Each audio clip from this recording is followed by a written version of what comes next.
L'ambiance était très tendue quand j'y étais, au moment où l'opposition a annoncé son départ du gouvernement. C'est curieux d'ailleurs parce qu'on dit toujours la majorité et l'opposition, mais ils étaient ensemble dans un gouvernement d'union nationale.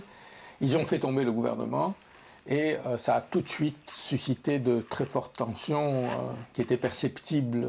Les rues se vidaient le soir, les restaurants n'étaient pas pleins. Enfin bon, on sentait qu'il y avait quelque chose qui se passait. Et depuis, ça s'est encore aggravé, puisque maintenant on sait que c'est l'opposition qui va former le gouvernement, qu'elle a obtenu la majorité, et que ça a abouti aujourd'hui à des manifestations, y compris des fois violentes, y compris avec des tirs d'armes à feu. Donc on ne peut pas du tout exclure l'idée d'une explosion au Liban aujourd'hui.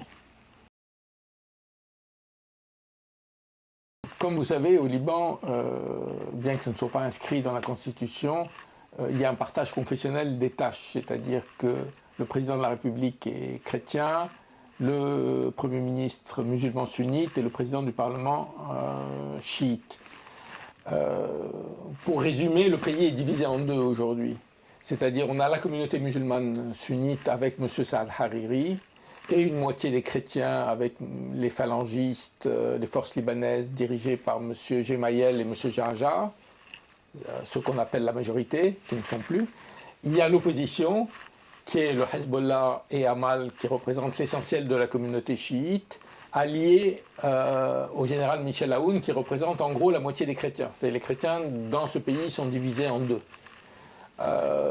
Entre les deux aujourd'hui, enfin il y avait M. Jumblat, le parti socialiste essentiellement implanté dans la communauté druze, qui a joué un rôle très important en 2005-2006 aux côtés de M. Hariri contre les Syriens, contre le Hezbollah, et qui aujourd'hui a changé de position pour des raisons à la fois régionales et internes, et s'est rallié à ce qu'on appelle l'opposition.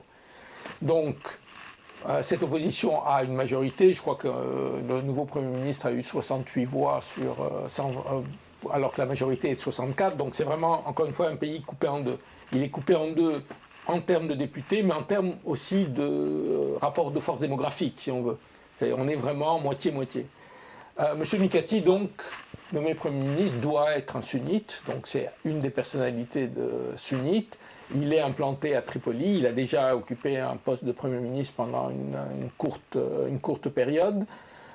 Mais il n'a pas une très forte, même s'il est implanté à Tripoli, qui est la grande ville sunnite du Nord, il n'a pas une très forte légitimité. Et évidemment, un des risques, c'est de voir un affrontement communautaire, notamment entre sunnites et chiites. Je dirais qu'on a eu l'embrasement déjà par le simple fait que tout le monde savait que le procureur allait transmettre un acte d'accusation. Il a transmis cet acte d'accusation la semaine dernière, mais pour l'instant c'est un acte d'accusation secret qui est soumis au juge. Le juge du tribunal doit décider si les charges sont assez sérieuses pour aller devant le tribunal. Comme vous savez, les fuites dans la presse depuis quelques mois disent qu'ils vont inculper un certain nombre de dirigeants du Hezbollah, peut-être quelques dirigeants syriens. Il y a même des sites qui ont cité le nom de Ali Khamenei, le guide de la révolution iranienne. Donc effectivement, à la fois on n'en sait rien, mais il y a quand même beaucoup de rumeurs. Il faut rappeler aussi que la commission d'enquête qui avait été mise en place en 2005, elle a un peu flotté au cours du temps. En 2005, ils étaient convaincus que c'était les Syriens qui avaient directement dirigé ça, que c'était eux qui l'avaient organisé. Puis après, ils sont revenus dessus. Il faut dire qu'au Liban, c'est un tribunal qui est très discrédité. Qui est très discrédité parce que, justement, il a changé beaucoup de fois de position, parce qu'il apparaît très lointain, et parce qu'il n'apparaît pas très sérieux. Pour deux raisons qu'il faut bien comprendre. Une qui est liée au... Il faut rappeler que ce tribunal a été créé en 2005-2006, c'est-à-dire à une époque où le président Bush était au pouvoir aux États-Unis, où le président Chirac était très impliqué dans le Liban, et c'était une vraie machine de guerre contre la Syrie. Il a été perçu comme tel. Donc ça n'apparaissait pas, disons, comme une justice, objective. L'autre élément qui fait qu'il n'a pas beaucoup de crédit sur une partie au moins de la population libanaise, c'est que c'est un tribunal exceptionnel dans le sens où c'est le seul tribunal international qui existe qui est censé juger l'assassinat d'une personne, d'un acte terroriste. Comme vous savez, les autres tribunaux internationaux pour la Yougoslavie ou ceux qui rentraient dans le cadre de la Cour pénale internationale, ça juge des crimes crimes de guerre, crimes contre l'humanité et génocide. Là, il y a quand même quelque chose d'un peu spécial de juger un crime dit terroriste. Et l'argument qu'on entend beaucoup, enfin, notamment évidemment dans le camp de ce qui était l'opposition, c'est-à-dire le Hezbollah, Michel Aoun, etc., c'est pourquoi vous jugez ce crime-là et pas les crimes israéliens commis au sud par Liban lors de l'attaque de 2006, qui ont abouti à des centaines et des centaines de morts civiles. Donc, ceci étant, la publication par le